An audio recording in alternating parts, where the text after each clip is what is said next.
They tell us it's the most powerful ship ever built. $13 billion of American steel and nuclear power. And it's floating in the Middle East right now. While the politicians in D.C. treat the USS Gerald Ford like it's untouchable, the guys on the other side just put a for sale sign on our security. On Monday, the Iranian Revolutionary Guard didn't just make a speech, they issued a targeting order. They officially named our premier aircraft carrier as their next legitimate target. Now, the media will tell you it's just talk, but if you've ever had to back a semi-truck into a tight loading dock, you know that space matters. The establishment wants you to think that the Red Sea is a wide open ocean. Well, it isn't. It's a narrow alleyway, and we're driving a wide load through it while the locals are throwing bricks. I'm Ben Dykes, and this is the command brief. Let's look at the map and see the reality that they aren't showing you. So this is the Straits of Hormuz, and you've probably seen this more often in the last month than you ever have before. You have the island of Hormuz, and then this little peninsula that juts out with a lot of shoal water. And as you can see here, there's a ship trafficking through right now, the Zhang Da. It looks like it's flying under a French flag. Maybe it is, maybe it's not.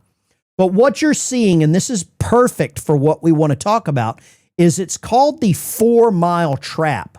And where this ship is with this blinking little tracker that I've put on it, there is a 2-mile wide inbound lane and a 2-mile wide outbound lane. The entire width of the strait is between 21 and 30 miles, depending on where you measure it. But this is a choke point through this area for transit, for tankers, for container ships. And albeit that the USS Gerald Ford, the aircraft carrier, doesn't need to get in this close to be effective because of the amount of aircraft that it has on it, it is still a 4-mile trap. And to understand the danger, you have to understand the geography. And that's exactly what I'm trying to show you right now, because some people think, 21 miles wide is easy. Well, they're wrong. Think of it as a 21-mile wide river. 90% of it's too shallow or too rocky for the big ships, for the massive tankers that carry the world's oil, and for our giant aircraft carriers. There are only 2 narrow lanes that they can actually travel in. 1 lane going in, 1 lane coming out. Very similar to the Panama Canal. Each lane is 2 miles wide. And when you have to squeeze the most expensive ship, $13 billion worth, in the world into a 2-mile wide lane, you aren't patrolling anymore. You're a sitting duck. And Iran is up on the high ground here, and so are the Houthi rebels of Yemen, and they're throwing these really big rocks called Sledgehammers. These aren't hobbyist drones. They're 1,400-pound flying sledgehammers designed to hit a ship at 3 times the speed of sound. They don't have to be lucky to hit us, but we have to be perfect all of the time, 100% of the time, to stay afloat. So we're going to keep moving in this, but I just wanted to dispel some rumors about how wide and how maneuverable this area is. The oil tankers pass through the strait inbound, outbound, 2 miles wide. We're covering this. The centers are aiding the U.S. Gerald Ford in Red Sea, and Iran has some really easy targets right now. Their work is pretty easy, and that's why we're targeting them. That's why we're hitting them as quickly and as overwhelmingly possible as we can, because we don't want this shipping lane to be closed. We don't want any American ships to be damaged or any to be damaged coming in and out of here. But that's just what's happening. You can see the lanes depicted here. It's so easy to see once you realize it. And you notice the red, that is the shoal water. That's very shallow, and it juts out into like a jetty. You've got the UAE, Iran, Oman, Yemen is over here. Not friendly countries looking down on us. President Trump has come out and asked other countries to help us with the escorting of ships in and ships out. These other countries receive oil from Iran 20% of the world's oil supply comes from that area. So why are they not bought in? And why does the American government look bad for asking for help? Because once this gets worked out, these countries are going to be back to dependent on this oil supply, but they don't have any skin in the game. It's just like NATO. We've done all the work for them. Well, first of all, let's, set the facts straight. The Iranian regime continues to threaten global trade and energy security by blocking the Straits of Hormuz and only letting certain traffic go through. There are a lot of folks that benefit. The United States of America is a net energy exporter. We have plenty to supply our own country. And so by us being a net energy exporter, the only reason we're doing this is to stop them from having nuclear weapons and at the same time cut their economy in half, destroy their economy, take out their supply lines. Iran without money has no money to buy missiles and drones. So that's what Matt Whitaker is saying here. And I believe he's 100% right. And I'm not sure why we have to twist the arms of these other countries like Japan, like France, because they're dependent on them as well, including England. Now, I know England's probably not buying in because they're basically controlled by Iranian refugees that live there. Donald Trump was asked about this as well. Have you been speaking with the French President Macron about the coalition to reopen the Strait of Hormuz? Yeah, I have spoken to him. He's been, on a scale of 0 to 10, I'd say he's been an 8. Not perfect, but it's France. We don't expect perfect. Are you confident that France will help with the reopening of Strait of Hormuz? Yeah, I mean, sure. I think he's going to help. I mean, I'll let you know. I spoke to him yesterday. I don't know if France will help. I don't know if they can. I know they should, but I doubt they will. I would never depend on France. I would never depend on Canada. I would never depend on England. Right now, our only ally in the Middle East, or what I would say around the world, is probably Israel. And I know I'm going to get beat up in the comments, but nobody else is doing any of the heavy lifting right here against these people. Something else, now that you've announced that the U.S. has destroyed all of Iran's mine-laying ships, why can't the U.S. just immediately reopen the Strait of Hormuz? Well, we could, but it takes two to tango. We have to get people to take their billion-dollar ship and drive it up. If when Pepe has his big sugar ships coming around and they cost $1 billion, and we say, I think it's okay now, Pepe, take your ship, drive it through the Strait of Hormuz. He may say, let me wait a little while. What's going on is a lot of these container ships and these tankers, the insurance companies have rescinded their insurance because of the threats from the IRGC. I can see the risks. So you can't put all of that pressure on the United States. These other countries need to do some of the heavy lifting. Sadly, they're probably not going to. And Iran has come out and said all other countries are free to transit with the exception of Israel and with the exception of the United States. I'd love to get your opinion down in the comments. Do you think that's right? Should these other countries have more buy-in? And if not, what should happen? Should they be charged? Should there be a tariff put on the equipment, the oil that they're getting at our protection?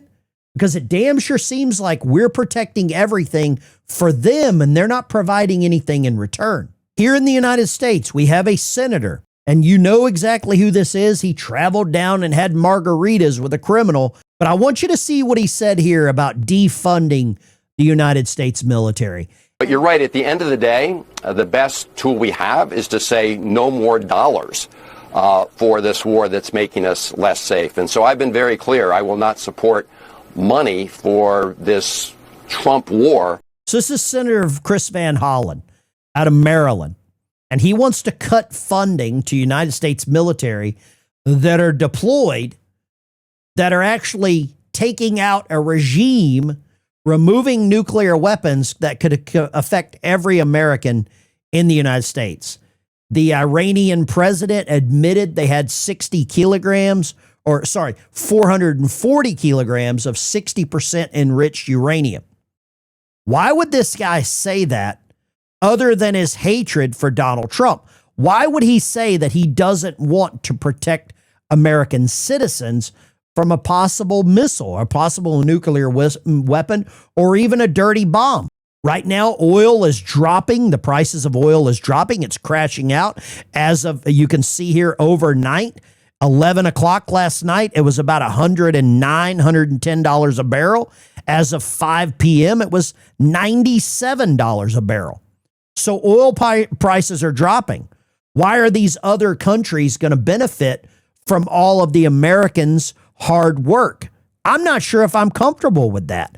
I'm not sure I want them to benefit from American soldiers, sailors, airmen, and Marine defending what, is going in their gas tanks.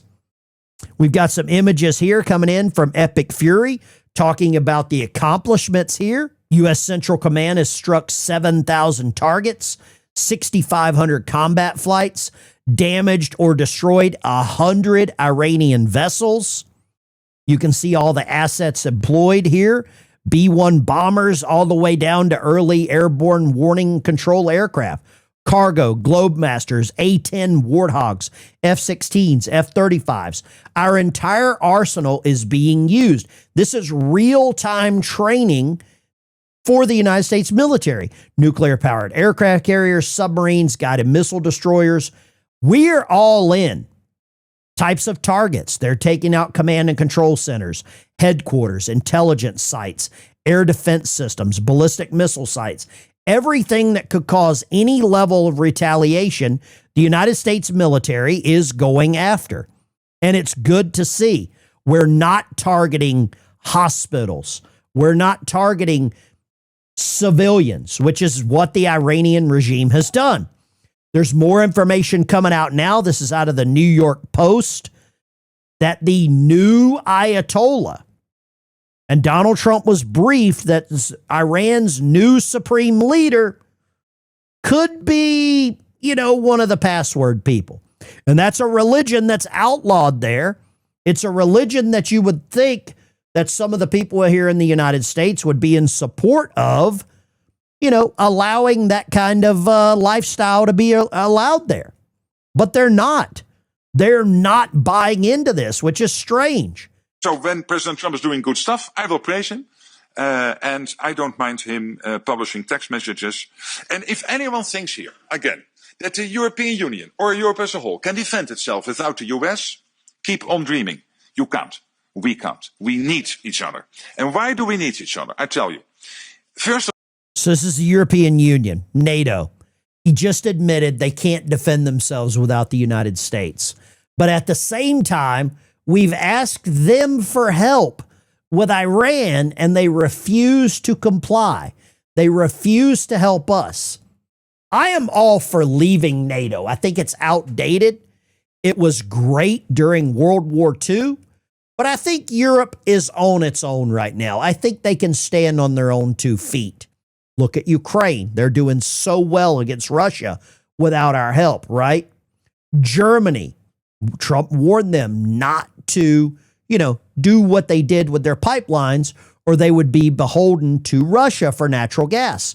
European countries are learning a lesson, and maybe they need to learn another lesson, that when we ask for help, we need it. When you ask for help, sadly, we've given it way too often. all, because also the US needs NATO. Do we? The US is not only in NATO to prevent a mistake after the First World War, not to re-engage with Europe. I don't believe that what was said by Churchill during the 1940s carries the same latitude right now. I don't believe NATO has done anything for me or anyone I know here in the state of Arkansas. I would say California, Texas, Tennessee, Alabama. You name a state that NATO is protecting, I'll send you $20 because I don't see it happening right now. But yet NATO wants us to send 3% of our gross domestic product to fund them, while all of these other countries have not been paying their fair share. They've been getting a free ride. It's never been more clear than now. The one time we ask for help, they turn their back on us. The United States doesn't need NATO. NATO needs us. The Iranian regime is on the ropes. They have picked the biggest and shiniest object to threaten. There's intelligence now coming out that certain people here in the United States that many of you have followed, I have as well, Tucker Carlson, may or may not have given information to the Iranians, may or may not have passed on information to Qatar and other countries. If that is true, I am all for holding him to the highest standard. And I know the word treason gets thrown around a lot. The last time someone in the United States was convicted of treason was in 1952. The last time someone in the United States was charged with treason, I think, is going back to about 2009. So that term gets thrown around a little too often. But picking the shiniest object, picking the object that is in the Middle East, doing the most work, doing the heavy lifting, is really going to garner the news media. The news media is going to come out and try to scare all of you, scare everyone into thinking that Iran can do something to the Gerald Ford. Is it possible? Without a shadow of a doubt. You saw what they did in New York City, or possibly helped fund in New York City going back 25 years ago. It's the 30-year anniversary of Khobar Towers, that horrible disaster that happened and was funded by Iran. It's the 25-year anniversary of what happened in New York City, and they still elected that kind of mayor, Mamdani. We are going to continue to do what we do best. And these men and women serving on this ship and all these other United States Navy and other military and military equipment and aircraft and ships there in that area are going to continue to do what they do best. And that is being professionals. We're finally seeing a military that is fighting to win. We have not seen that for a long time. We have a president that is wanting to win a battle. Iran has never lost a negotiation. They have never won a war.